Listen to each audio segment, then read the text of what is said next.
নৌপরিবহন প্রতিমন্ত্রী খালিদ মাহমুদ চৌধুরী বলেছেন, চলমান কোটা আন্দোলনের সহিংসতা নিয়ে নেতিবাচক বার্তা পৌঁছেছে বহির্বিশ্বে।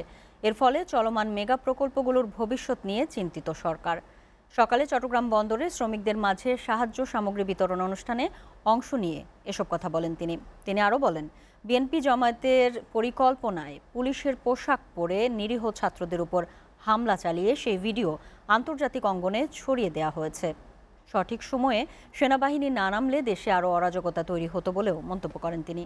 সংঘাতময় সময়ে বন্দরে পণ্য খালাস হলেও টেকনিক্যাল কারণে পণ্য ডেলিভারি করা সম্ভব হয়নি। কন্টেইনারের জরিমানার মওকুফের বিষয়ে ইতিবাচক সিদ্ধান্ত আসবে বলেও আশ্বাস দেন নৌ প্রতিমন্ত্রী। আমাদের কাছে ব্যবসায়ীরা সেইভাবে যদি উপস্থাপন করে চট্টগ্রাম বন্দর সেটা নিশ্চিতভাবে বিবেচনা করবে যে বাংলাদেশের সার্বিক অবস্থার উপরে যে মেসেজটা গেল এটা আমাদের জন্য ভালো না।